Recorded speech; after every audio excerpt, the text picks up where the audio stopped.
Commander Cyrax of the Galactic Federation approached Earth with the confidence of 300 years' experience. His ship, the Sentinel's Eye, cut through the void between stars like a blade through water. Silent, efficient, routine. This was his 47th observation mission.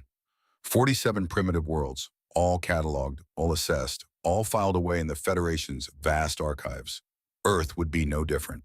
The Aven commander adjusted his feathers. A habit born of nervous energy, not fear. He'd served the Federation for over 3 centuries, seen species rise and fall, watched empires crumble. Nothing surprised him anymore. The blue planet grew larger in his viewport. Pretty, serene. A marble of white clouds and green continents suspended in the black. The species here called themselves humans, engineered 10,000 years ago by Dr. Zerion, a brilliant but controversial geneticist, created as weapons during the Kriller War, then abandoned when that war ended. Standard procedure dictated a check every millennium, see if they'd developed civilization, record their progress, file the report, move on. Strax pulled up the last observation. 1,000 years ago, primitive, feudal societies, castles made of stone, weapons of iron and wood, technology level, negligible. He expected little change. Approaching inner system, his ship's AI announced. The voice was neutral, calm, like everything about Federation technology. Scanning for anomalies. Cyrax barely paid attention. His mind was already composing the report. Observation 48, Earth, Sol System, human population estimated at... The alarm shattered his thoughts. Alert! Artificial satellite detected, outer system, classification, advanced. Cyrax sat forward. Define advanced. Metallic construction, solar arrays, communications equipment, technology consistent with early spacefaring civilization.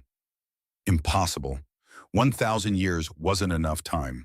Not for a species that had been using swords and shields. Scan again. Verify. Verified. Multiple satellites detected throughout the system.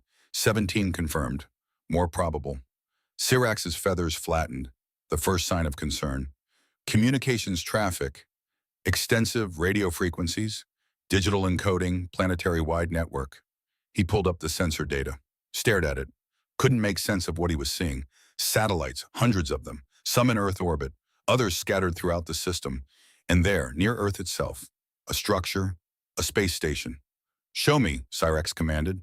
The holographic display materialized. A station. Not large by Federation standards, but sophisticated. Rotating sections for artificial gravity. Docking ports. What looked like weapon emplacements. Humans. Building in space. Cyrax's centuries of experience told him this was wrong. Evolution didn't work this fast. Societies didn't leap from feudalism to spaceflight in a single millennium. Unless they'd always had the capacity. The genetic engineering, Dr. Zerion's work, perhaps it had been more effective than anyone realized. Begin standard observation protocol, Cyrax ordered. Passive scans only.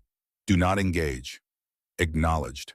The Sentinel's Eye moved deeper into the system, past the orbital satellites, past the scattered debris of early space exploration, toward Earth itself, and then the proximity alarm screamed.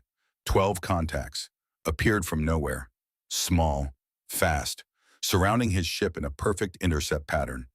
Vessels detected, the AI announced. Unnecessary. Cyrax could see them on every display. Warships, human design, angular, aggressive, each one bristling with weapons that looked disturbingly sophisticated. A voice crackled over the communications system, human language. The universal translator rendered it into Federation standard. Malian craft.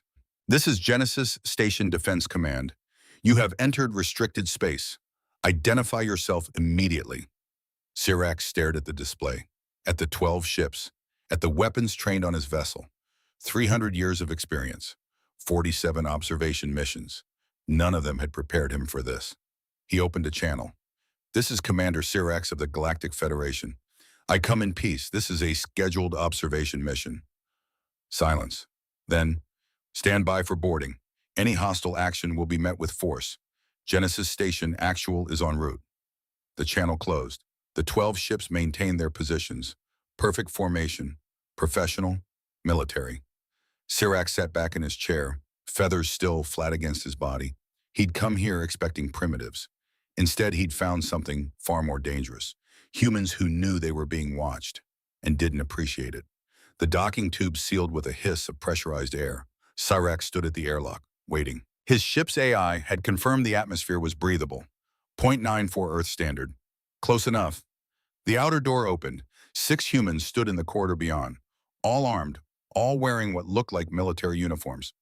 Black with gold trim, professional, disciplined. The lead figure stepped forward. Male, late 50s, gray hair cut short, lines around the eyes that spoke of decades of command. A name tag read Hail. Commander Cyrax, the human said. His voice was measured, calm, the tone of someone used to authority. I'm Admiral Thaddeus Hale, commander of Genesis Station. You're under detention pending verification of your intentions. Cyrax had prepared for many scenarios. Arrest wasn't one of them. Admiral, there must be some misunderstanding. The Galactic Federation has jurisdiction over all observation missions. Your species falls under our protection protocols. Hale's expression didn't change. Our species, not our space. You entered the Sol system without authorization. That's an act of aggression. Aggression! Cyrax's feathers ruffled slightly. I carry no weapons beyond basic defensive systems. This is a research vessel. A research vessel that appeared on our sensors without warning, using technology we can't identify in our home system. Hale gestured to his troops. You'll understand our caution. The soldiers moved forward. Professional. No wasted motion. Cyrax considered resisting. 300 years of training told him it would be pointless.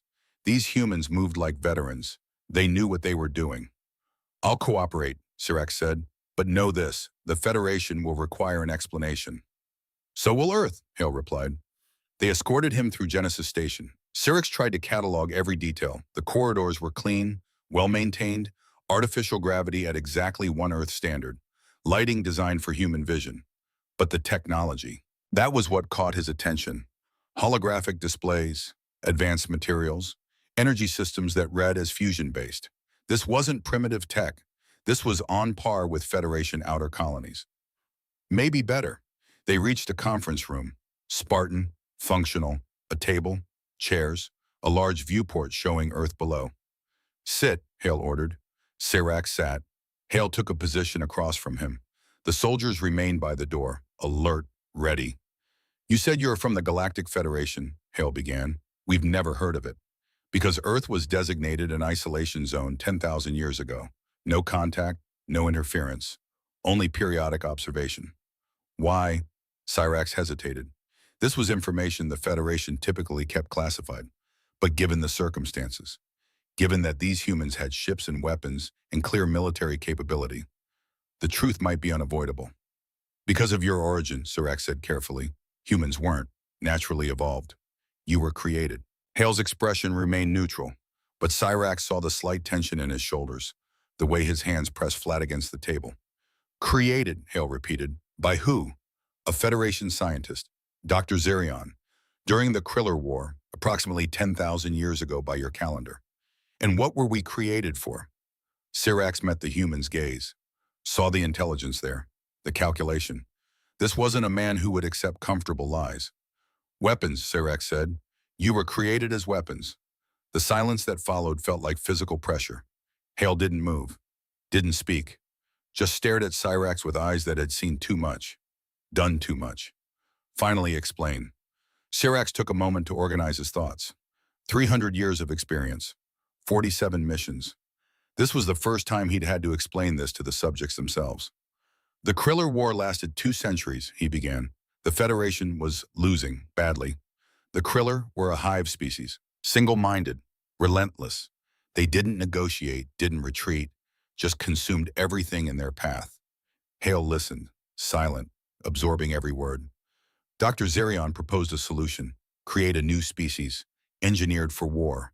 He took primates from a Federation world, enhanced them, increased brain capacity, improved reflexes, strengthened skeletal structure, added aggressive tendencies, balanced with tactical thinking, empathy tempered with a capacity for necessary violence. We were bioweapons, Hale said flatly. Yes, no point denying it, but effective ones. Human battalions turned the war. You fought with a ferocity the Kriller couldn't match, but also with intelligence, strategy. You could adapt in ways even Federation species couldn't. And after the war, that became complicated. Sirac shifted in his seat. This was the part he'd always found difficult to defend. There was debate. What to do with a species engineered for combat when combat was no longer needed. Some argued for integration, others for termination. Hale's jaw tightened, barely noticeable, but Sirac had learned to read subtle signals. The compromise was isolation, Sirac continued. Earth was chosen, a suitable world, far from Federation space. You were relocated here, given resources, then left alone. The theory was that without outside influence, you'd develop naturally, perhaps become something more than your engineering. 10,000 years, Hale said, and you just left us. With periodic observation. Yes. And now you're surprised we developed. Not surprised you developed. Surprised you developed this fast. Sirac gestured toward the viewport, toward the station around them. 1,000 years ago, Earth was in what you call the medieval period, feudal societies, limited technology. Now you have fusion power, space stations, warships capable of intercepting Federation vessels. We're fast learners, Hale said. His tone carried an edge. Evidently, Hale stood, walked to the viewport, looked down at Earth, the blue planet rotating slowly below. After a long moment, does the Federation know about this, our advancement? Not yet, my report was, interrupted. Because we detained you. Yes. And when you file that report, what happens? Sirac considered his answer carefully. That depends. The Federation will send representatives. They'll assess Earth's readiness for contact, for potential integration into the broader galactic community. And if they decide we're not ready, then, I don't know, this scenario wasn't anticipated. Hale turned from the viewport, fixed Sirac with a hard stare. I don't like uncertainty. 32 years in the Navy taught me that uncertainty gets people killed. Nor do I, but I'm being honest with you, Admiral. In 300 years, I've never encountered a situation like this. The door opened. A woman entered. Mid-50s, professional bearing, name tag cross. Admiral, she said, the UN Security Council is assembled. They're ready for the briefing. Hale nodded, turned back to Sirac. Commander, I'm going to ask you to do something unprecedented. Come with me. Tell Earth's leaders what you've told me. Give us the full picture before you report to your Federation. That would be highly irregular. So is everything about this situation. Hale extended his hand, the human gesture of agreement. Help us understand, and maybe we can help the Federation understand us. Sirac looked at the offered hand. 300 years of protocol screamed against this, but 300 years of experience also told him something important. These humans weren't primitives to be observed and cataloged. They were a force to be reckoned with. He reached out, gripped Hale's hand. The human custom felt awkward, but meaningful. I'll help, Sirac said. But Commander, I should warn you, the Federation doesn't change easily. 12,000 years of stability, of certainty. Your existence challenges that. Good, Hale replied. We've spent 10,000 years being someone's discarded experiment. Time to change the paradigm. The UN General Assembly chamber had never seen a moment like this. Every nation represented. Every leader watching the same holographic display. Sirac stood at the podium. Strange, to be the subject of such scrutiny. Usually he was the observer. Now he was the observed. Admiral Hale stood to his left, Director Cross to his right, both humans maintaining professional composure. But Sirac could read the tension, the fear barely held in check. They were about to tell 8 billion people that their entire history was a lie. Members of the United Nations, Cross began, her voice projected across the chamber, transmitted to every screen on Earth. What you're about to hear will challenge everything we believe about ourselves, about our place in the universe.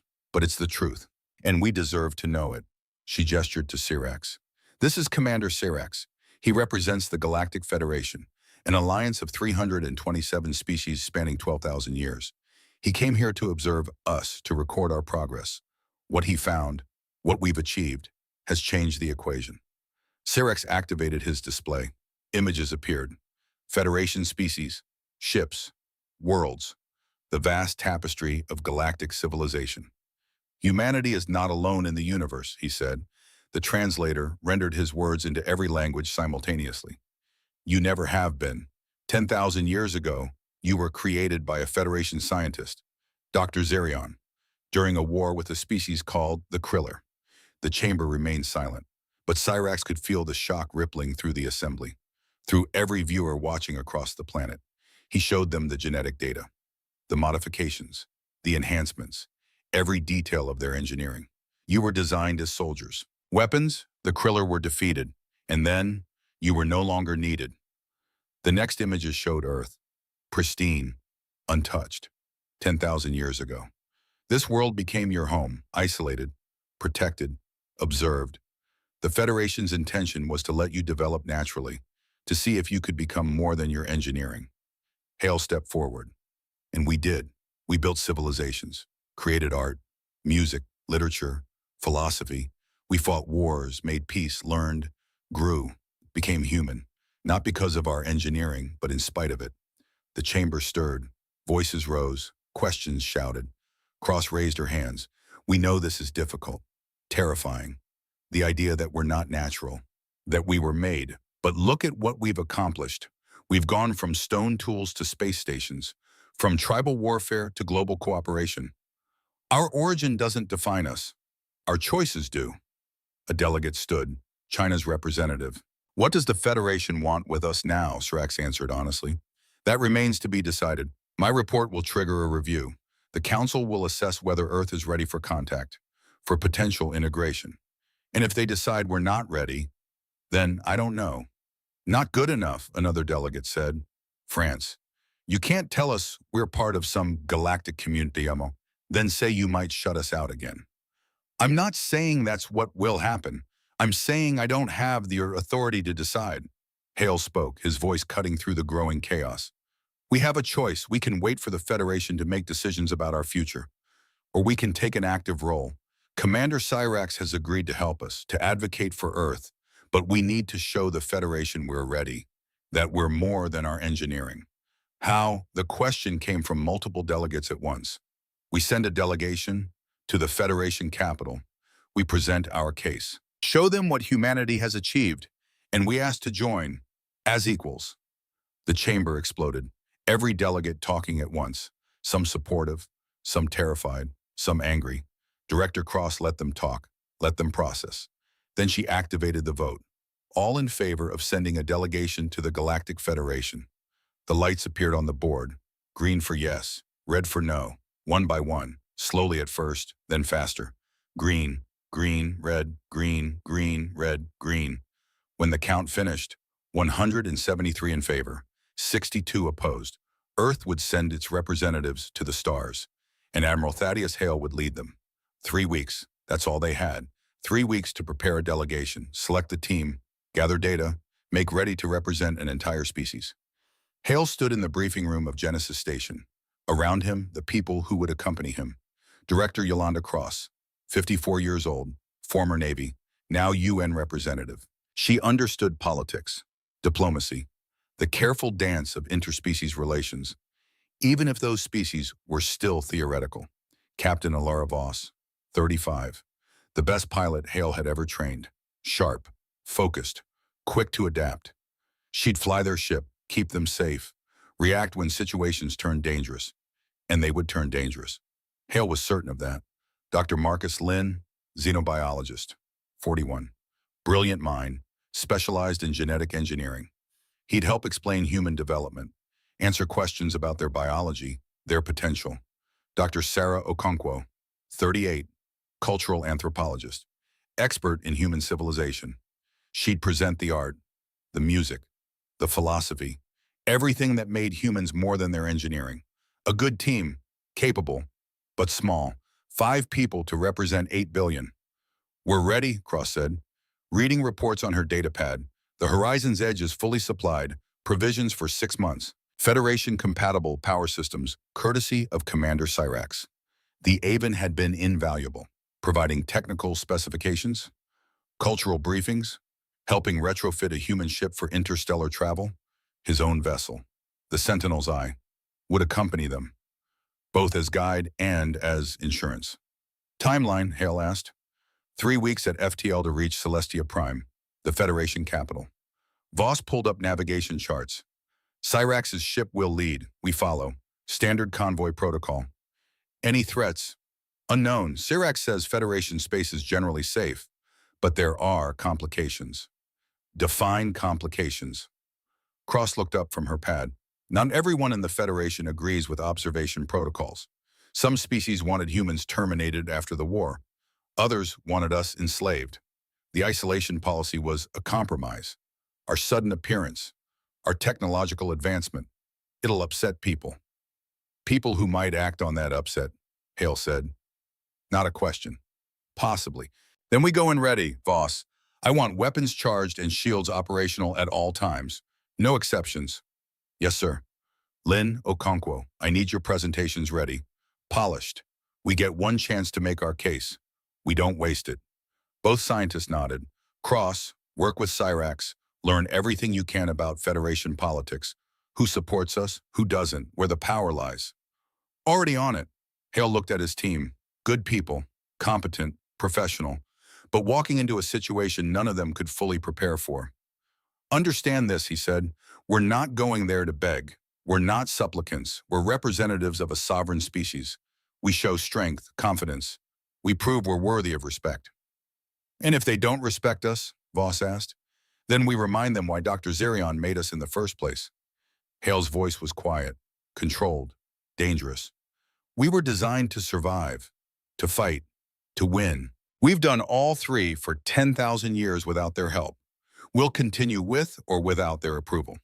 The team dispersed. Hale remained in the briefing room, alone looking out at Earth below. 32 years of service. He'd seen combat, lost friends, made hard decisions. But this was different. This wasn't about protecting one nation, one station. This was about protecting humanity itself. The door opened. Sirax entered. His feathers relaxed, a good sign.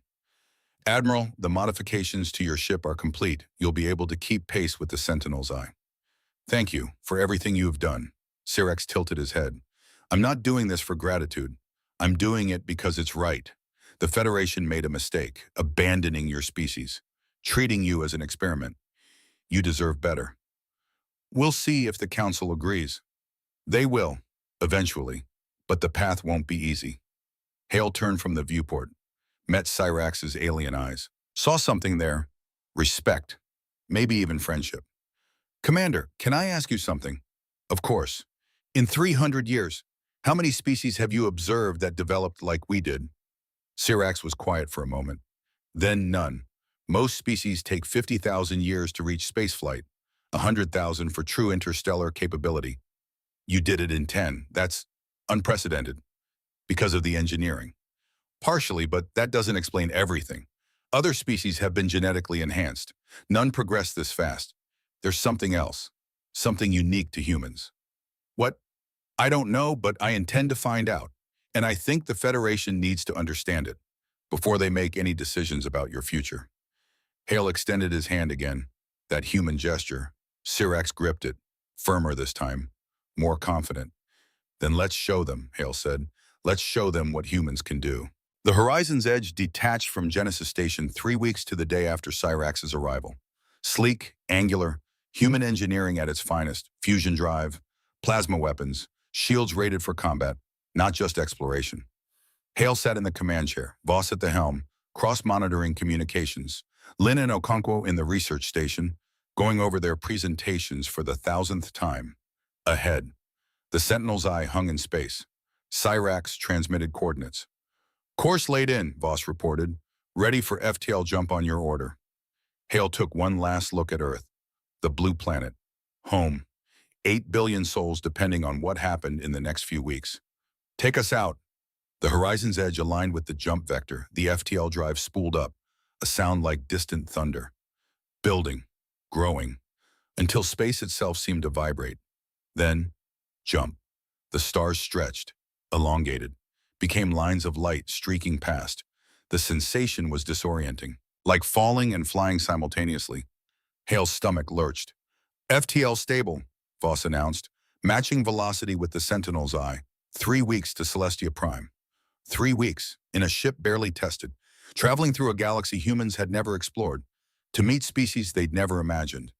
Hale unbuckled from his chair, stood, felt the artificial gravity settle around him. .9 Earth standard. Close enough. I want regular status checks, he told Voss. Every 4 hours. Any anomaly, any deviation. I want to know immediately. Understood, sir. He made his way to the common area. Cross was there, setting up a holographic display.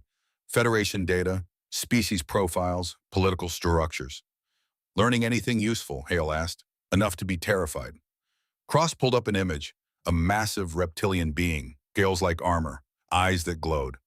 This is Fleet Admiral Vexteris, 420 years old, commands 40% of Federation military forces. And he's on record opposing human integration. Why pin?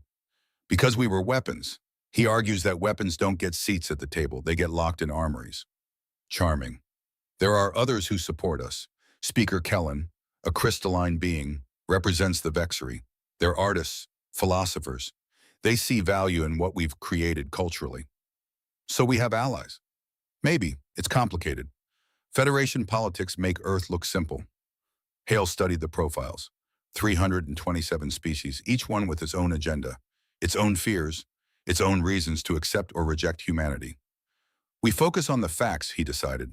We show them what we've accomplished, our technology, our culture, our potential. We let that speak for itself. And if it's not enough, Hale didn't answer, because he didn't have a good answer. If the Federation rejected them, Earth would be alone, again. But this time knowing what else was out there. Knowing they'd been judged and found wanting. That was a future he refused to accept. The journey continued. Days blurred together. Hale established a routine. Morning briefings, afternoon strategy sessions, evening reviews of Federation data. Sleep, repeat. Voss kept the ship running flawlessly. Cross became an expert on Federation politics. Lynn prepared biological analyses. Okonkwo assembled cultural presentations. And Serax taught them about Federation customs, about the species they'd meet, about the council that would decide their fate. Remember, the Avon commander said during one briefing, the Federation is ancient, 12,000 years of history, of precedent. They don't change quickly or easily. Your request, your very existence, it challenges everything they believe about how species develop. But we're proof, Lynn argued, proof that engineering can create something extraordinary. You're also proof that playing God has consequences, Doctor. Zirion's work was controversial. Many in the Federation saw it as an abomination, creating sentient beings for war. The fact that you survived, thrived, it doesn't erase that original sin. Then how do we overcome it, Cross asked? By being undeniable, by proving you're more than your origin, that you've transcended your purpose. No pressure then, Voss muttered. Hale smiled, slightly. We've faced worse. Earth's been through ice ages, plagues, wars that nearly destroyed us. We're still here, still fighting, still growing. The Federation needs to understand that, needs to see that humanity's greatest strength isn't our engineering, it's our refusal to give up. The words hung in the air, truth and defiance mixed together, outside the viewports. The stars streaked past, an endless river of light, carrying them toward a future none of them could predict. But one thing was certain. Earth would not go quietly into isolation again. Humanity had found its voice, and the galaxy was about to hear it. The horizon's edge slipped through the fabric of space. 3 weeks into the journey, Admiral Thaddeus Hale stood at the observation port. Gray hair, lines around the eyes, 68 years old. Every year visible in his weathered face. Outside, stars stretched into infinite lines. The FTL drive hummed beneath his boots, a sound like distant thunder. Constant, reassuring. 3 weeks to the capital, Sirix said from behind him. The Avon commander moved with precise grace. His feathers caught the light from distant galaxies. You should rest, Admiral. The journey is long. Hale didn't turn. I've spent half my life on ships. Sleep comes when it comes. Director Yolanda Cross sat at the central console. Her fingers danced across holographic displays. 54 years old, former Navy herself. She understood the weight of command. Captain Alara Voss checked weapon systems for the 100th time. Young, 35, but sharp. Hell had trained her himself. She would be ready when the time came. 2 scientists huddled over data pads in the corner. Dr. Marcus Lynn, Dr. Sarah Okonkwo, both brilliant, both terrified. This was their first time beyond Earth's orbit in FTL. Serax approached the observation port. He stood beside Hale in silence. 2 commanders, 2 species. one uncertain future. Tell me about the Federation, Hale said. His voice was quiet, measured. Syrax tilted his head, a very human gesture. What would you like to know? Everything. The ship's common area became a classroom. Syrax projected holographic images into the air. 327 species, each one unique, each one part of something larger than themselves. The Vexari, a towering figure, appeared, crystalline skin that refracted light into rainbows. They process information through harmonic resonance. What you call music is how they think. Hale studied the image. Population 14 billion across 6 colony worlds. Military strength. Syrax's eyes flickered. They have no military. They are artists, philosophers. The Federation protects them. And they trust that protection. Hale's tone carried no judgment, only curiosity. For 12,000 years, yes. Another image replaced the first. Reptilian, scaled, eyes like molten gold. The Drathan, master engineers. They built half the infrastructure you'll see at the capital. Cross leaned forward. How many species have militaries? 47. Out of 327. Yes. The number hung in the air. Voss stopped her system check. Lynn and Okonkwo looked up from their research. Hale's expression didn't change. And those 47, they're enough. They have been, Syrax dismissed the hologram. Until now, the greatest threat came from internal disputes, minor skirmishes, trade conflicts, nothing that required full mobilization. And now, Hale asked. Syrax met his gaze. Now there are humans. The words weren't cruel, simply factual. Hale appreciated that. We were made to fight, Hale said. Dr. Zerion saw to that. But we've also learned to build, to create, to choose when violence is necessary and when it is not. I hope the Council sees that. Syrax's voice carried doubt. Hope isn't enough, Hale replied. We'll show them. The attack came on day 17. Alarms shrieked through the ship. Red light bathed every surface. Hale was on the bridge in seconds. Cross right behind him. Voss already at tactical. Contact, Voss called out. 4 vessels, configuration unknown, weapons hot. Hale's mind shifted. Training took over. His hands moved across the console. Calm, precise. Shields to maximum. Divert auxiliary power. They're hailing us, Cross said. Ignore it. Syrax, are those Federation ships? The Avon commander studied the sensor data. His feathers flattened against his body, a sign of distress. The hulls are Federation standard, but the markings, they've been removed. Pirates, Voss said. No. Syrax's voice was tight. This is deliberate. Someone in the Federation doesn't want you to reach the capital. The first volley struck their shields. The ship shuddered. Metal groaned. The smell of ozone filled the bridge. Acrid, sharp. Return fire, Hale orders. Pattern Delta 7. Voss's fingers flew. Plasma cannons charged. Firing. Blue light erupted from the horizon's edge. 2 streams of superheated matter. They crossed the void at 0.3 light speed. The first struck an enemy ship dead center. Shields flared. Held.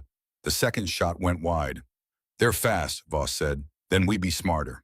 Hale pulled up a tactical display. 4 enemy ships. 1 horizon's edge. The math was simple. Bad. But Hale had spent decades studying war. Not the glory, not the honor. The mathematics, the patterns, the cold calculation of survival. Voss, target their lead ship. Full barrage. Make them think we're desperate. Sir. Do it. Voss complied. Every weapon system fired at once. Plasma, kinetic rounds. 2 experimental missiles Earth had been saving. The barrage lit up space like a newborn sun. The enemy scattered. Exactly as Hale predicted. Now, he said, hard burn, Vector 187 Mark IV. The horizon's edge spun. G-forces pressed everyone into their seats. The ship dove beneath the enemy formation. Hale counted seconds in his head. 3, 2, 1. Full reverse. Fire aft cannons. The enemy ships had overshot. Now they faced the horizon's edge from the worst possible angle. Voss didn't hesitate. Aft weapons systems blazed to life. 1 ship exploded. Debris scattered across 3,000 kilometers. The remaining 3 broke formation, retreated. Within 2 minutes, they jumped to FTL. Gone. Silence filled the bridge, broken only by the sound of cooling weapons systems, the smell of burnt circuits, the taste of adrenaline fading. Syrax stared at Hale. That was impressive. That was necessary, Hale corrected. He turned to Voss. Damage report. Shields at 47%, hull integrity 92%, no casualties. Good. Hale stood. His knees ached, but someone had to do it. Get us back on course. And Cyrax, when we reach the capital, I want to know who sent those ships. The Avon commander nodded. Something had changed in his eyes. Respect, or perhaps fear. Hale couldn't tell which. He didn't much care either way. The capital of the Galactic Federation hung in space like a dream made solid. Hale stood at the observation port. Words failed him. He'd seen Earth from orbit 1,000 times, Mars, the ice moons of Jupiter. Nothing compared to this. A city. Not on a planet, not on a station. A city floating in the void. Spires reached upward into nothing. Gardens grew in zero gravity. Waterfalls cascaded in slow motion. Impossible. Beautiful. Welcome to Celestia Prime, Cyrax said. Pride colored his voice. The city stretched across 200 kilometers, population 400 million, representatives from every species in the Federation, living, working, existing together. How long did this take to build? Cross asked, her voice barely a whisper. 800 years for the first section, Cyrax replied. We've been adding to it ever since. Their ship approached a docking platform. Massive, the size of a city block. Other vessels filled nearby berths, some sleek and modern, others ancient, battered, but all moving with purpose. The horizon's edge settled into its assigned space. Docking clamps engaged with metallic thuds. The engines wound down. For the first time in 3 weeks, the ship fell silent. Hale turned to his team. Remember, we represent Earth. Every action, every word, make them count. They filed out into the docking bay. Artificial gravity pulled at Hale's bones. 0.8 standard. Lighter than Earth, he adjusted his stride. Old habits from his lunar tour. The bay itself was a marvel. Organized chaos. Aliens of every description moved with purpose. A being made of what looked like living crystal. Another with 6 legs and gossamer wings. A third that seemed to shift between states of matter. But what struck Hale most was the sound. Voices, hundreds of them, languages he couldn't begin to understand. Somehow it all blended together, a symphony of sentient life. A delegation waited at the platform's edge. Cyrax led the way. Hale followed. Cross and Voss flanked him. The scientist trailed behind. The lead figure stood 7 feet tall, skin like polished obsidian. 4 eyes arranged in a diamond pattern. Robes that shifted color with every movement. Counselor Ortheon, Cyrax said. He bowed, a formal gesture. Hale extended his hand, the human way. Ortheon studied it for a moment, then reached out. 3 fingers, each one longer than Hale's entire hand. The grip was gentle, warm. Admiral Hale, Ortheon's voice resonated, deep, ancient. Welcome to Celestia Prime. You have traveled far. Not as far as some, Hale replied, but far enough. Ortheon's eyes seemed to see through him. Indeed. Come, the council awaits your presentation. They walked through the city. Hale committed every detail to memory. Wide boulevards, clean, no litter, no waste. Buildings that defied physics.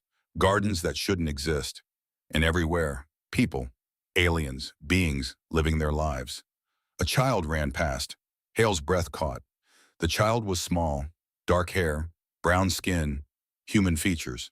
Impossible. The child disappeared into a crowd. Hale stopped walking. Stared. Admiral, Voss asked, did you see that? See what? Hale scanned the crowd. Nothing. No trace of the child. Perhaps he'd imagined it. 3 weeks in FTL, stress, exhaustion. Nothing, he said. Let's keep moving. But doubt gnawed at him. He'd seen something. Someone. He was certain. The council chamber dwarfed anything Hale had imagined. Circular, 300 meters across. Tiered seating rose on all sides. Each tier held representatives from different species, hundreds of them, maybe thousands. At the center, a platform, spotlit, empty. You will stand there, Ortheon said. The council will listen. Then they will question. Answer honestly. Your future depends on it. Hale stepped onto the platform. The lights were hot, bright. He'd given briefings before, testified before Senate committees. This should be no different, except it was. Every eye, every sensor, every form of alien perception focused on him. The weight of it pressed down like physical force. A voice boomed through the chamber. The council recognizes Admiral Thaddeus Hale, representative of Earth, humanity. Speak. Hale took a breath. He could do this. Members of the council, I stand before you today not as a conqueror, not as a supplicant, but as a fellow traveler through this galaxy we share. Holographic displays sprang to life around him. Images he'd prepared. Earth, blue and green and beautiful. This is our home. One planet, 8 billion souls.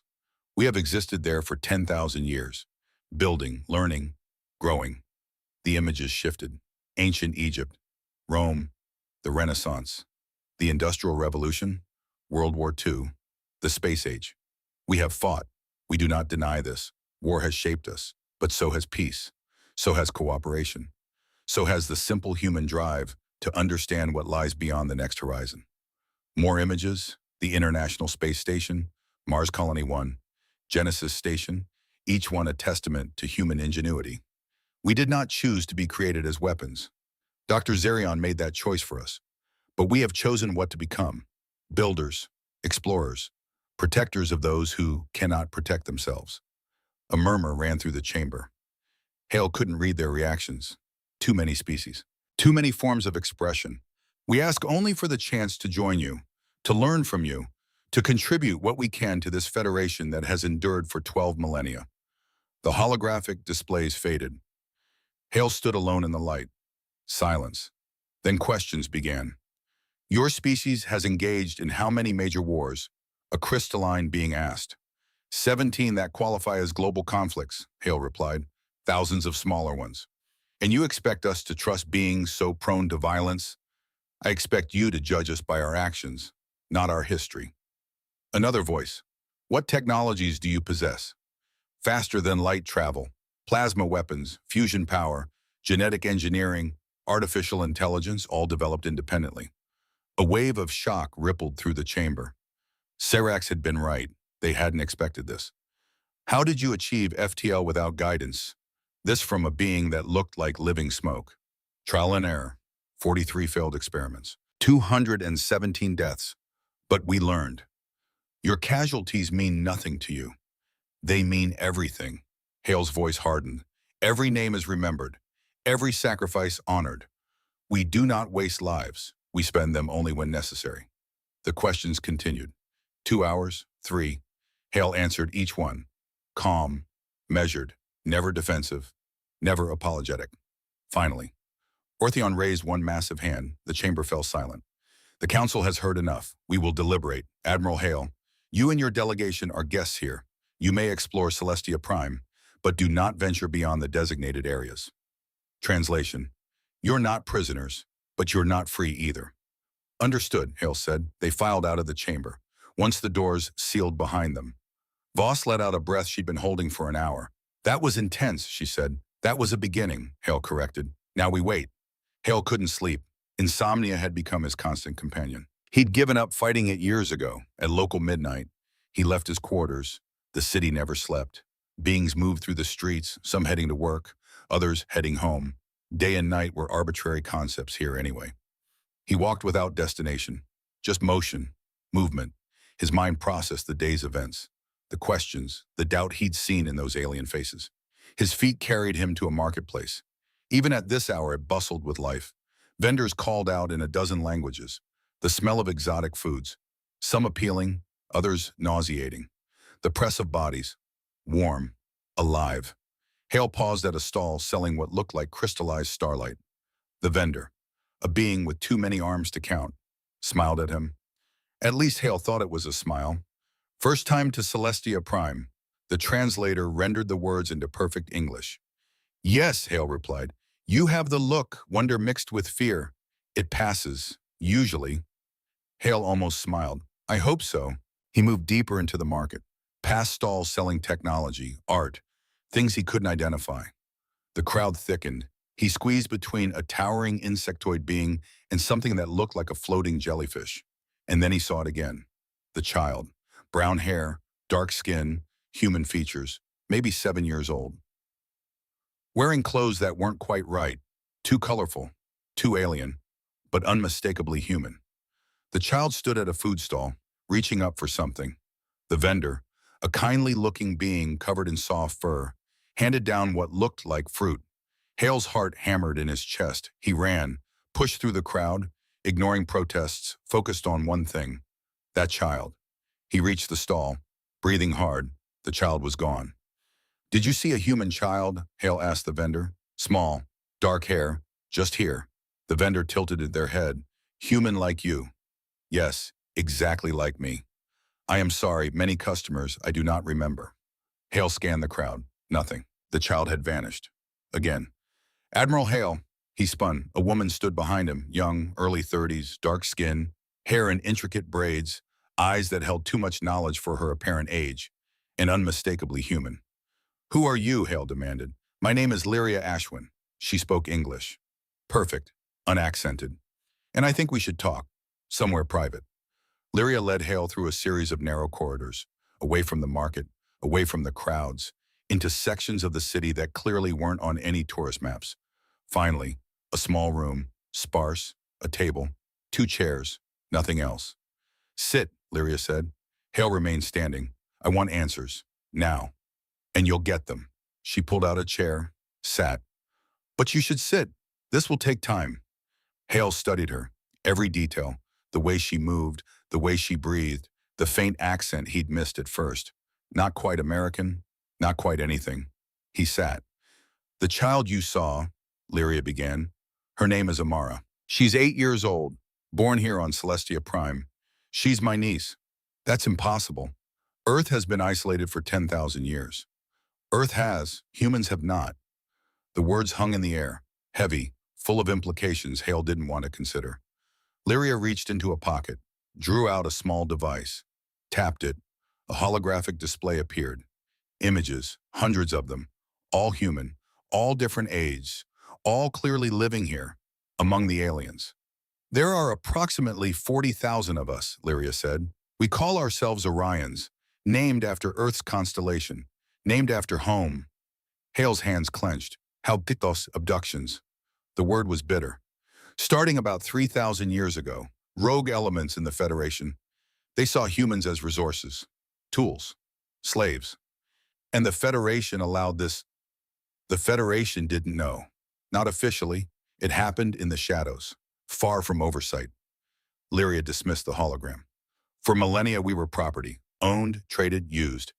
Rage built in Hale's chest, cold, controlled, dangerous. What changed 110 years ago? Earth discovered what was happening. Hale leaned forward, helped them, a merchant ship, Vorin Trade Federation. They made contact with Genesis Station, mentioned seeing humans at a slave market. Your people investigated. And Lyria's eyes hardened. Earth gave the Galactic Federation an ultimatum. Free every human, immediately, or face consequences. What consequences? We were barely spacefaring 110 years ago. You had the Titans. The word struck like a physical blow. Titans, the weapons Ortheon had mentioned, the ancient technology. We found them in 2014-7, Lyria continued, 12 vessels, built by a species called the Architects, more powerful than anything in the galaxy.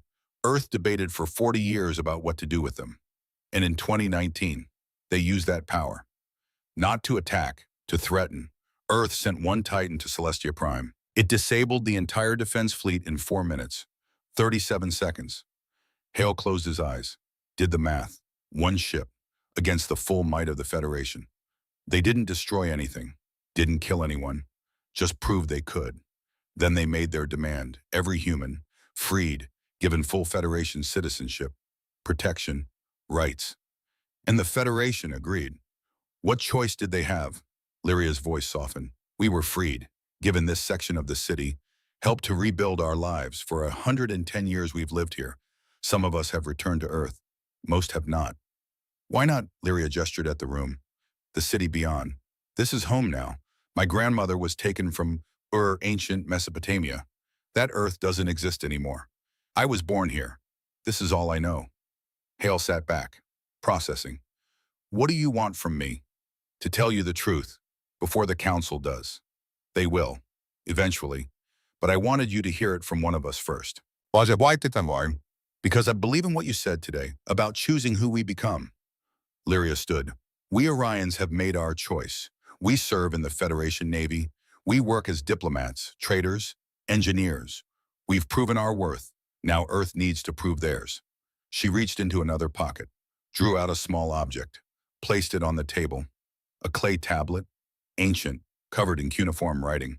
This belonged to my great-great-great-grandmother, taken from her home 5,000 years ago. It's a prayer to Inanna, goddess of war and love. Hale picked it up. The clay was warm, smooth. He'd seen tablets like this in museums. Never held one. Never felt the weight of actual history. My family comes from that region too, he said quietly. My grandfather, born in Iraq, moved to America before I was born. Then we share ancestors, Lyria said, separated by millennia, reunited by chance. She moved toward the door, paused. The council will vote tomorrow on whether to accept Earth into the Federation. It will be close, very close. Some species fear humans, what we might become, what we might do. And I think humans are the only species in this galaxy who truly understand the cost of power, because we've paid it, over and over. She opened the door. Get some rest, Admiral. Tomorrow changes everything. She left. Hale sat alone in the small room, holding a prayer 5,000 years old, thinking about the children he'd seen. The forgotten, the stolen, the found, and the choice Earth had made to protect them, even if it meant threatening the most powerful civilization in the galaxy. The council chamber filled at dawn, local time, the equivalent anyway. Hale stood in the gallery, Cross beside him, Voss behind. Syrax had taken a position near the council floor. Below, 327 representatives, each one holding the fate of 8 billion humans in their hands, or claws, or whatever appendages they possessed. Ortheon called the session to order. His voice echoed through the vast space. We gather to decide, will Earth join the Galactic Federation? Arguments will be heard. Then we vote. A figure rose, reptilian, scaled, eyes like molten gold. Fleet Admiral Vexteris, 420 years old. I have served the Federation for 4 centuries, Vexteris said. I have seen empires rise. I have seen them fall. And I tell you now, humanity is the greatest threat we have ever faced. Murmurs rippled through the chamber. Vexteris continued. They were designed as weapons, bioengineered for war. They have fought themselves for 10,000 years, 17 major conflicts, thousands of minor ones. And now they have technology that rivals ours. Ships, weapons, and the Titans. 12 vessels that could destroy this entire civilization. He paused. Let the words sink in. They claim to have changed, to have chosen peace. But I ask you, how long until that choice changes? How long until they decide this galaxy is theirs to rule? Hale's jaw clenched, but he said nothing. This wasn't his time to speak. Another figure stood, crystalline, light refracting through translucent skin. I am Speaker Kellen, and I disagree with Admiral Vexteris. The chamber quieted. Yes, humans were created as weapons. They did not choose this. Dr. Zarion chose for them, but in 10,000 years. They have built more than weapons. They have built art, music, literature, philosophy. I have reviewed their cultural database. It is extraordinary. Speaker Kellen activated a display. Images of human achievement. The Sistine Chapel, the Taj Mahal, Beethoven's symphonies rendered as light and sound. These are not the works of mindless weapons. These are the works of beings who understand beauty, who create for the sake of creation, who ask questions about meaning and purpose. More figures stood, arguments for, arguments against. The debate raged for 3 hours. Finally, Ortheon raised his hand. Silence fell. We will vote, each representative, aye to accept Earth, nay to reject. Simple majority decides. Hale's heart hammered, a veteran of dozens of battles, and this terrified him more than any combat. The vote began, electronic, silent, just lights on a board, green for aye, red for nay. They appeared one by one, green, red, green, green, red, red, green. The pattern made no sense. No clear majority, 100 votes cast, split 50-50, 200 votes, still even, 300 votes, 150 each way. It came down to the final 27 representatives. Hale couldn't breathe. Green, red, red, red. 12 votes left, split dead even, 10 votes left, humans ahead by 1, 5 votes left, tied again, 3 votes left, green, humans ahead, 2 votes, red, tied, 1 vote remained. The final representative, an ancient being, older than anything Hale had ever seen. covered in what looked like living moss, eyes like deep water. The vote appeared. Green. The chamber erupted. Cheers, protests, shock. Orthion's voice cut through the chaos. The vote is final. 164 aye, 163 nay. Earth is accepted into the Galactic Federation as an observer member, pending full integration. Hale sagged against the railing. Relief and terror mixed in equal measure. They'd won. By one vote. Cross gripped his shoulder. We did it. No, Hale said. We survived. Now comes the hard part. Below, Vextaris stared up at them. His eyes promised this wasn't over. Not by a long shot. The celebration lasted exactly 47 minutes. Admiral Thaddeus Hale stood in the observation lounge. Director Yolanda Cross poured something that passed for champagne. Captain Alara Voss smiled. A rare sight. The scientists huddled together. Relief evident on their faces. They'd won. Earth was part of this federation. By one vote. The door hissed open. Syrax entered. His feathers were flat, tight against his body. A sign Hale had learned meant distress. We need to talk, the Avon commander said. Now, privately.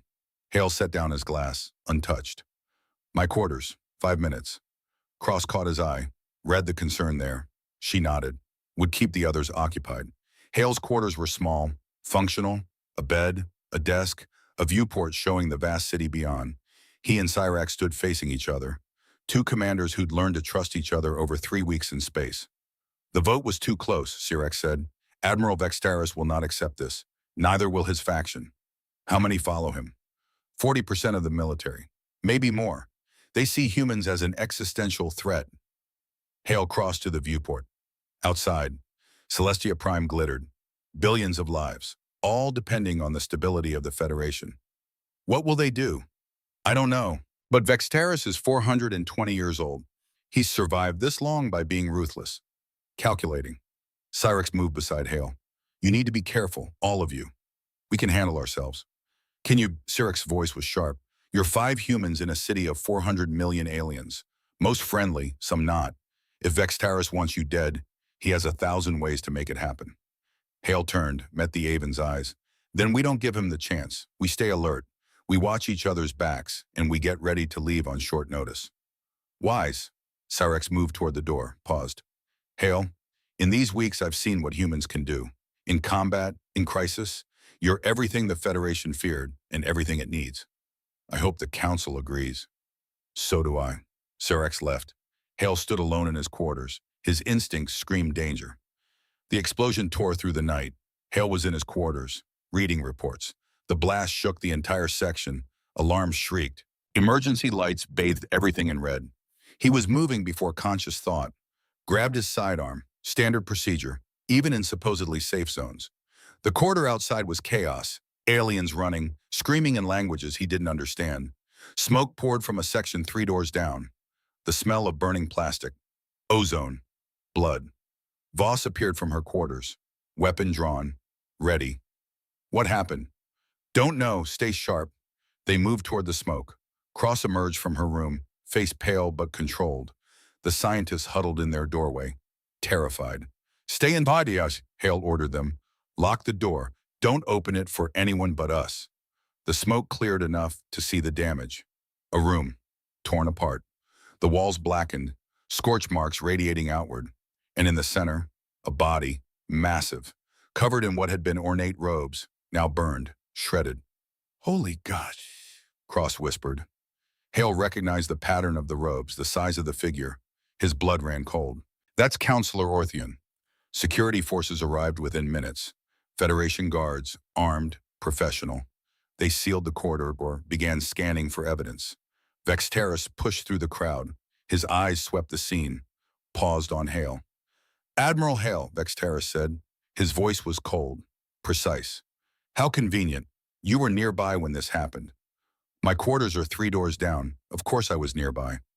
And you just happened to survive while Counselor Orthion did not. Hale's hand moved toward his weapon. Stopped. This was a trap. He saw it now, clear as day. I had nothing to do with this. Didn't you? Vextaris gestured to his guards. Scan the human, check for explosive residue. A guard approached, some kind of handheld device. It hummed, beeped. The guard's expression changed. Positive reading, sir. Trace amounts of thermite compound, same as used in the explosion. Vextaris smiled. It was not a pleasant sight. Admiral Thaddeus Hale, I am placing you and your entire delegation under arrest for the assassination of Counselor Orthian. You will be held pending trial. This is a setup, Voss said. Her weapon was in her hand now, aimed at the guards. Stand down, Captain, Hale said quietly. Sir, that's an order. Voss lowered her weapon, but her eyes promised violence if needed. Hale met Vextaris's gaze. You won't get away with this. Won't I, a human delegation, here for one day? Already there's an assassination. What else would the council think? The guards moved forward. Hale didn't resist. Neither did Cross or Voss. They were cuffed, some kind of energy restraints, warm against the skin, as they were led away. Hale caught sight of something, a figure in the crowd, dark skin, intricate braids. Lyria. Their eyes met. She nodded once, then disappeared into the chaos. The cell was clean, functional, 3 meters by 4. A bench, a toilet, nothing else. They'd separated the team.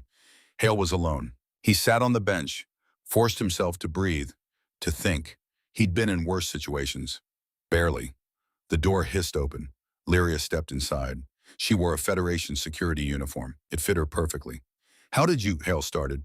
We Orions have learned to move through this city. We know its secrets. She pulled out a small device, tapped it. This will disable the surveillance for 3 minutes. Listen carefully. Hale stood. I'm listening. Vextaris planted the bomb, killed Orthion himself, then planted evidence on you. The thermite residue. It was on your clothing before the explosion. How do you know? Because I've been watching him for weeks. We all have. The Orions. We knew he'd try something. Lyria's voice was tight, controlled. He can't let Earth join the Federation. It threatens everything he believes. 400 years of dominance, of certainty. Can you prove it? Not yet, but we will. In the meantime, you need to leave. They'll hunt us. Better hunted than dead. Lyria held out the device. This will override the door locks. Get your team, get to your ship, and get out of the city. They'll shoot us down. Not if you go to the Orion district. We'll hide you, give you time. Hale took the device. Their fingers touched. Warm, human, separated by thousands of years, united by DNA. Why are you helping us? Because Earth helped us 110 years ago, when no one else would. Lyria moved toward the door. And because Vextaris needs to be stopped. He's not just your enemy, he's ours too. She left. The surveillance came back online. Hale waited 30 seconds, then used the device. The door clicked open. They reached the horizon's edge in 47 minutes. Hale, Cross, Voss, the 2 scientists, all running through corridors that seemed designed to confuse. Lyria had guides waiting, young Orions. They knew every service tunnel, every maintenance shaft, every road security wouldn't think to watch. The ship sat in its berth, dark, powered down. Hale activated the emergency systems. Lights flickered on. Red, emergency only. Get us ready for immediate departure, he told Voss. Full power, maximum speed. We'll never make it past the defense grid, Cross said. We don't need to go far, just to the Orion district. They'll hide us.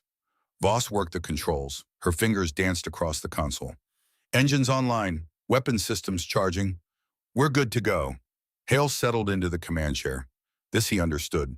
Space, ships, the void between stars. Take us out, slow and steady. Don't attract attention. The horizon's edge lifted from its berth. Docking clamps released. The ship rotated, pointed toward the designated vector, and alarms began to wail. They've spotted us, Voss said. 8 interceptors inbound. Federation military. Evasive maneuvers. Pattern Gamma. The ship dove. Spun. Hale's stomach lurched. But someone had to do it. Plasma fire streaked past. Close. Too close. The ship's shields flared. Held. Return fire, Hale ordered. Disable only. We're not starting a war. Targeting engines. Voss's voice was ice-cold calm. She fired. 3 shots. Perfect precision. 2 interceptors spun out of control. Engines dead but crew alive. The remaining 6 pressed the attack. We can't keep this up, Cross said. They'll overwhelm us. Hale scanned the tactical display. The Orion district was close. 3 kilometers.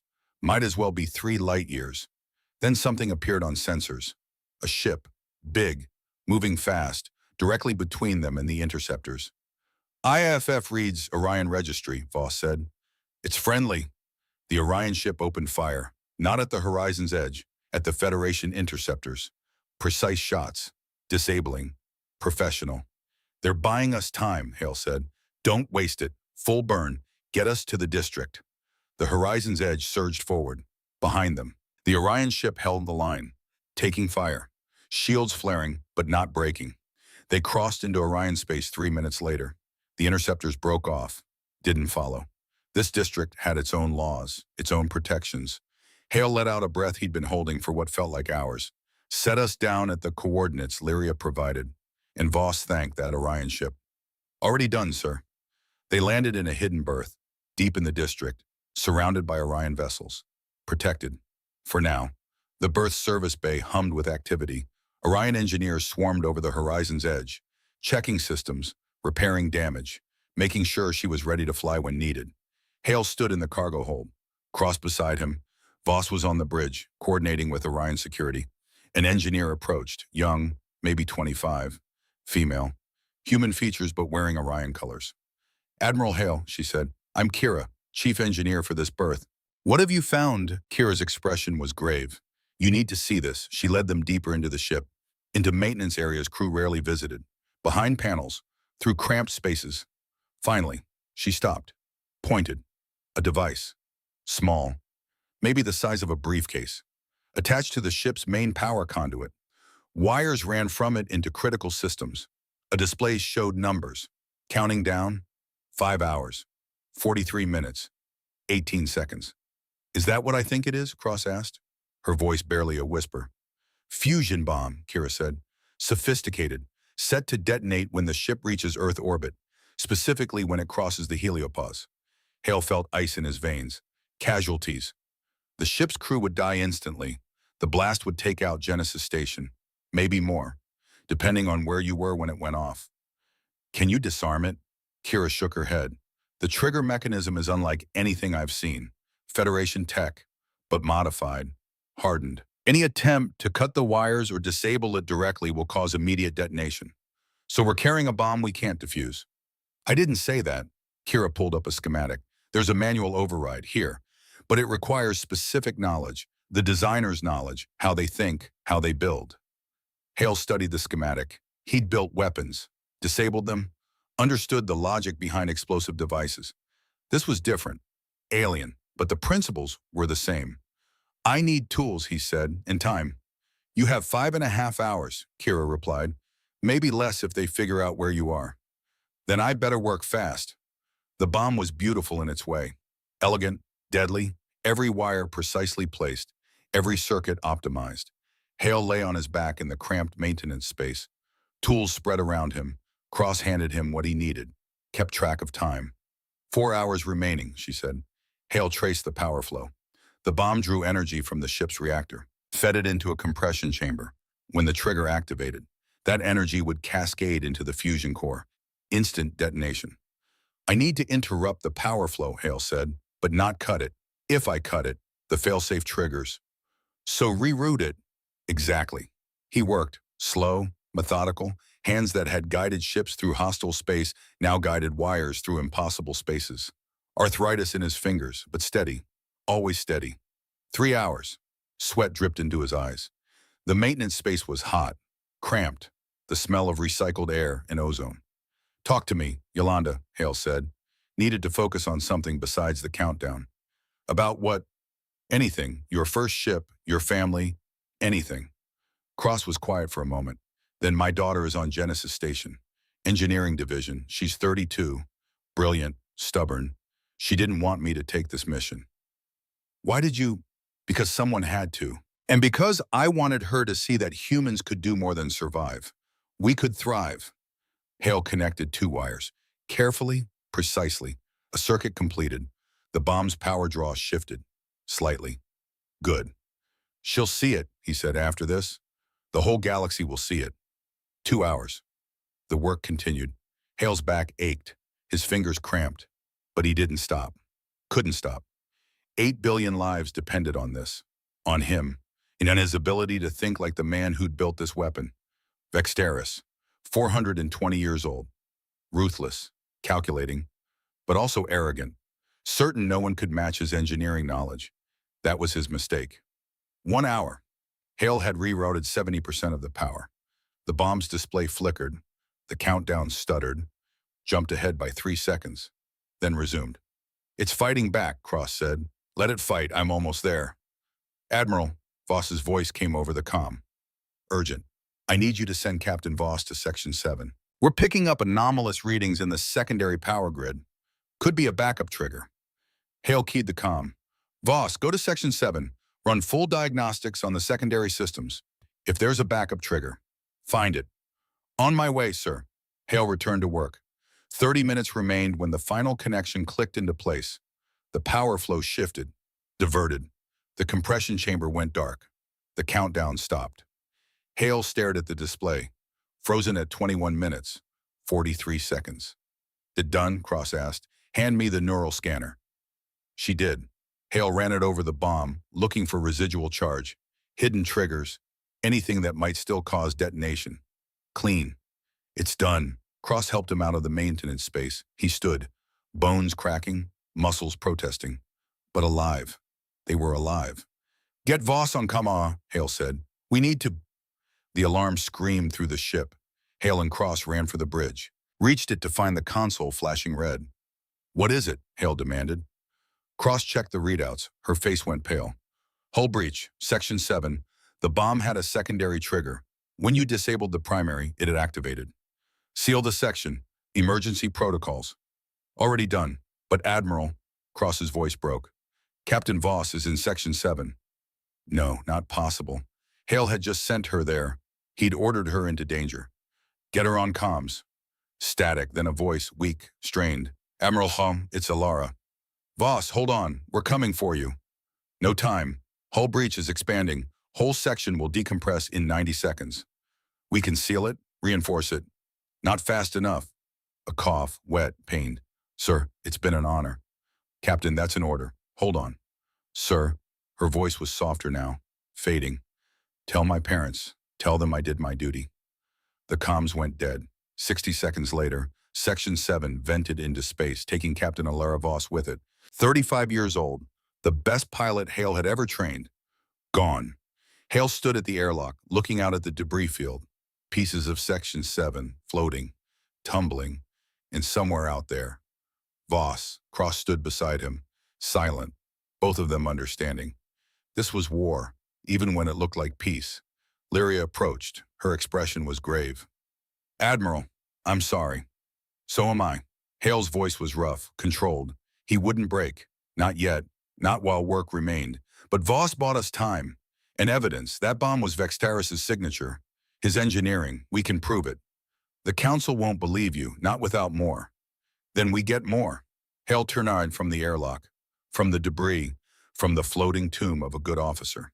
"Where's Cyrax?" "Still at the Council chambers, under guard. Vexteris suspects he helped you escape. Can we reach him?" "Not directly, but I can get a message through." "Do it.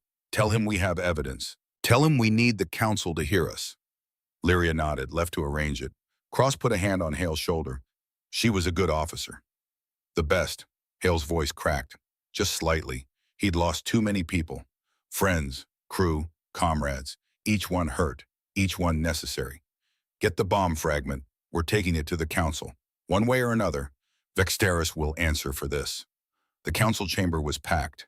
Every representative, every species, all gathered to hear the evidence. Hale stood on the platform. The same one where he'd presented Earth's case days ago. Now he stood accused, hunted, but not broken. Beside him, the bomb fragment, sealed in a containment field, still dangerous, even disabled. Vexteris sat in the military section, confident, certain he'd won.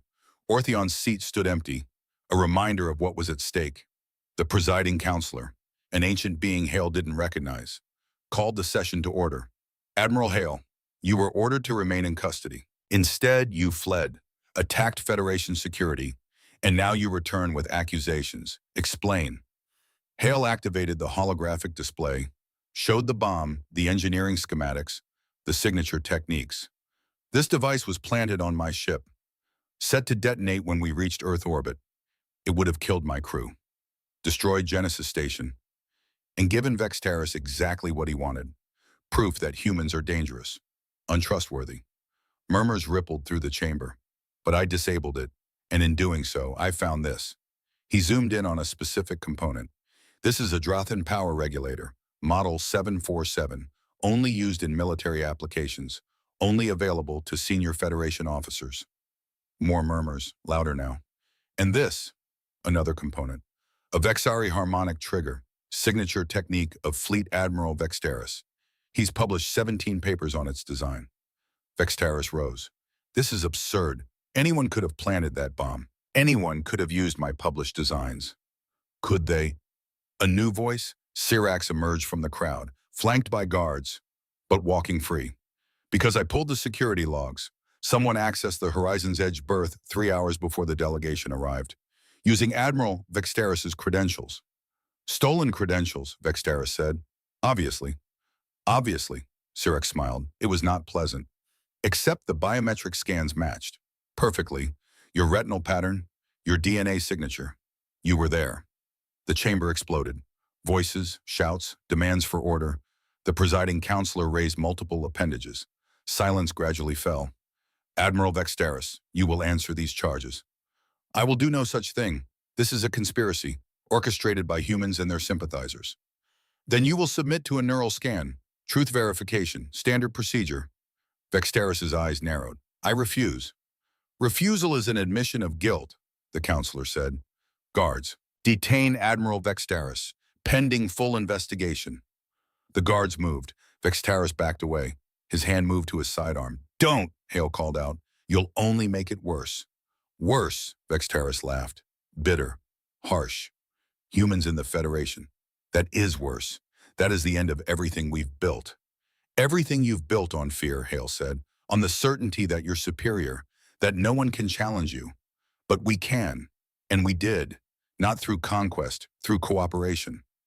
You don't understand what you've unleashed. Then help me understand. Vextaris's hand dropped. The guards took him, cuffed him, led him away. He didn't resist, just stared at Hale with eyes full of centuries of certainty, now shattered. The presiding counselor turned to Hale. These are serious allegations. The evidence appears substantial. The council will review and render judgment. In the meantime, you and your delegation are cleared of all charges. Relief flooded through Hale, but it was hollow, bitter. Voss was still dead. Nothing would change that. Thank you, he said, because that's what you said, even when it meant nothing. However, the counselor continued, there is another matter. Counselor Ortheon, anticipating the possibility of violence, recorded a message weeks ago for the council and for you. Admiral Hale. A hologram sprang to life. Ortheon, whole, alive, his 4 eyes regarding the chamber with ancient wisdom. If you are seeing this, I am likely dead, and the information I am about to share has become critical. Hale leaned forward. Every being in the chamber did the same. The humans did not lie about the Titans. They exist. 12 vessels, built by the architects, an ancient race that predates all current civilizations. The hologram shifted, showed images, massive ships, black as the void, angular, impossibly large. The architects built these weapons 3 million years ago to fight an enemy they called the Void, a threat to all organic life. They succeeded, at the cost of their own extinction. More images, battles, on a scale that defied comprehension.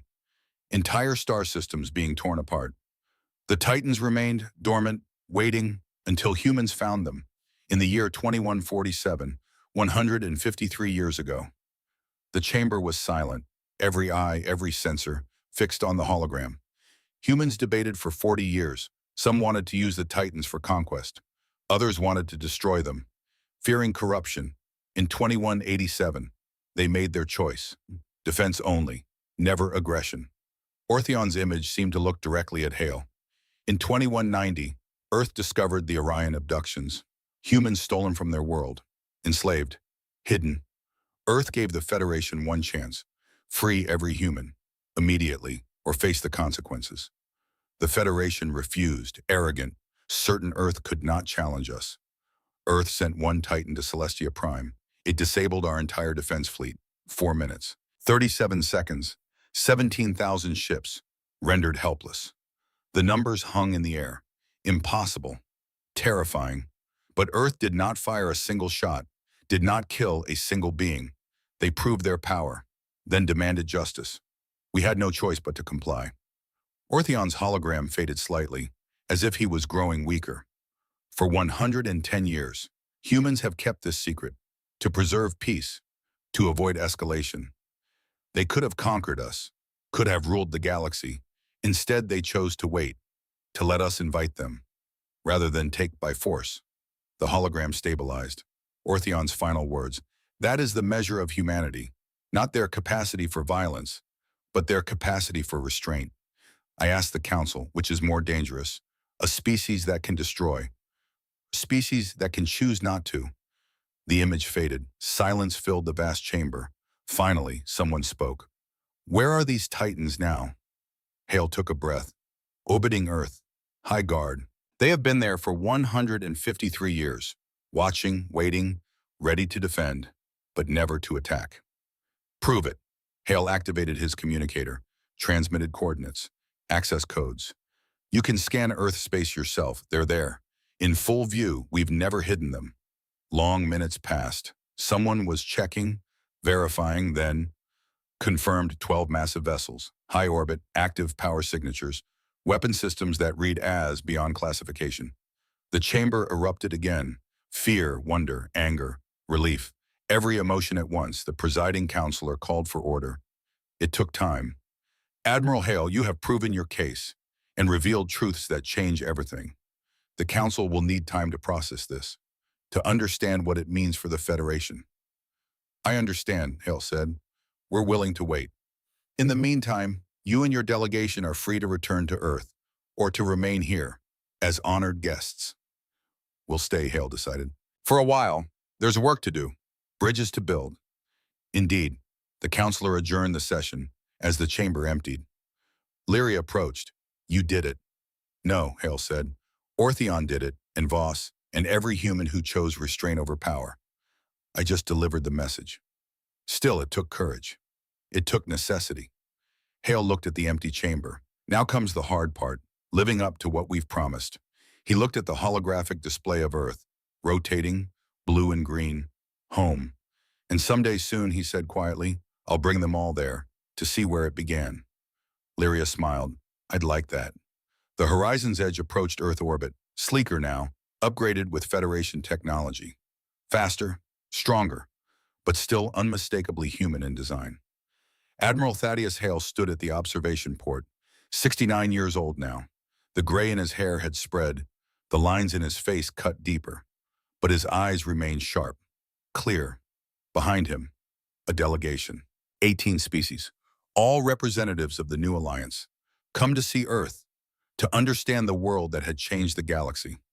Cyrax stood beside him, now Fleet Admiral Cyrax, in charge of all Human Federation military relations. His promotion had been unanimous. Nervous, the Aven asked. Terrified, Hale admitted. They're coming to see if we live up to our promises. You will. How can you be sure? Because I've seen what humans do when they make a promise. You keep it, even when it costs you. Hale thought of Voss. Her name was on the memorial now. Genesis Station had dedicated an entire wing to her. Captain Alara Voss died in service to peace. Earth grew larger in the viewport. Blue, green, white clouds swirling. 8 billion souls, unaware of how close they'd come to war. There, one of the alien delegates said, pointing, high above Earth's orbit, 12 shapes, black against the stars. The Titans, they hung in perfect formation, silent, eternal, watching over the world that had chosen to control them rather than be controlled by them. Magnificent, another delegate whispered. Terrifying, a third added. Both, Hale said. That's the point. The ship continued its approach. Genesis Station appeared, larger than Hale remembered. They'd expanded it, added modules, prepared for this moment. Director Yolanda Cross waited in the docking bay. She'd retired from the UN, taken over as station commander. Her daughter worked beside her now. 3 generations of Cross women, all in service to the stars. The airlock cycled. Hale stepped through, back to human gravity. Human air. Home. Cross saluted. Hale returned it. Then they embraced. Old friends. Veterans of the same war. Welcome back, Ambassador Hale. Good to be back, Commander Cross. The delegation filed through, each one staring, trying to understand this species that had reshaped their galaxy. Cross led them to the observation deck, the same one where Hale had first seen Cyrax's ship, where this had all begun. Earth spread out below them, a blue marble, fragile, beautiful. This is where we're from, Hale said to the assembled delegates. One world, 8 billion souls. We fought for it, bled for it, almost destroyed it, and learned to save it. He gestured to the titans above. We found weapons that could have made us masters of the galaxy. We debated, for 40 years, every voice heard, every perspective considered. In the end, we chose restraint, not because we were weak, but because we understood the cost of unchecked power. Cyrax stepped forward. Admiral Hale is being modest. Humans didn't just choose restraint, they enforced it on themselves. For over a century, knowing they could conquer, choosing instead to wait, to be invited rather than to invade. One of the delegates, crystalline, refracting light into rainbows, spoke. What is to stop you from changing your minds, from deciding conquest is better than cooperation? Hale turned to face them all. Nothing, he said simply, except our choice, made new every day. That's what power really is. Not the ability to destroy, but the decision not to. Not when there's another way. And if that choice fails, another delegate asked, if humans decide differently in the future, then the galaxy will judge us accordingly, Hale said. But until that day, we offer partnership, alliance, the full benefit of what we've learned, the good and the bad. Cross activated a holographic display. Data streams filled the air. In the past year, 18 species have joined the alliance. Economic growth across all member states has averaged 43%. Medical breakthroughs, technological advances, cultural exchanges. This is what cooperation creates. More data, infrastructure projects, joint research stations, trade routes that now connected previously isolated species. And the Orions, someone asked. Lyria stepped forward. Hale hadn't seen her enter. She wore Federation Navy colors now. Commander rank, earned through service, not given through pity. We thrive, she said.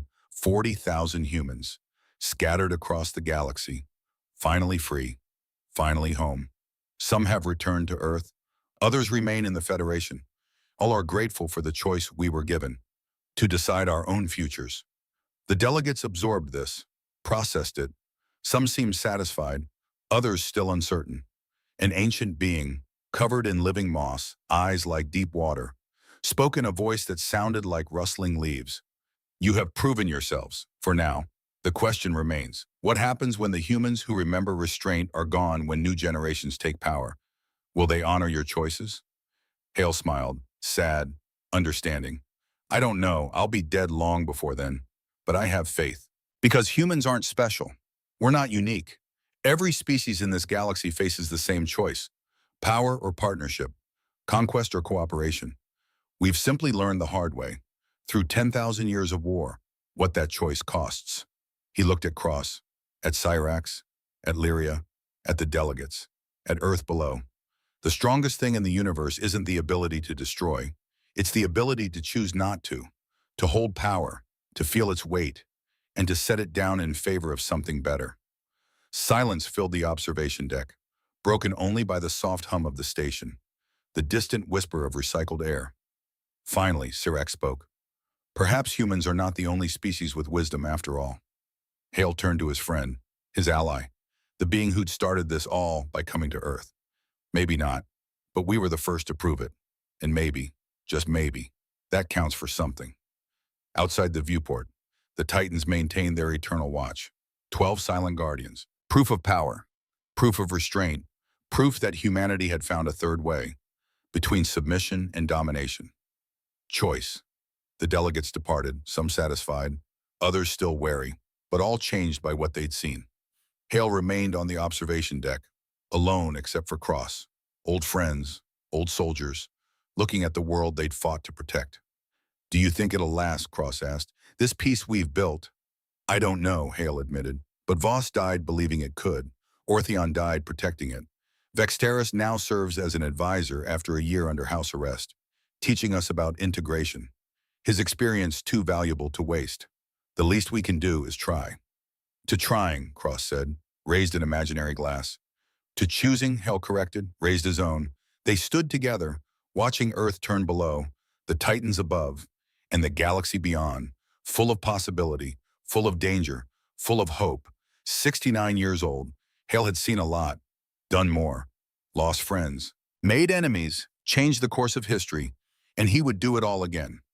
Every hard choice, every sacrifice, every moment of doubt, because that's what humans did. They chose, again and again, until the choosing defined them more than the violence ever could.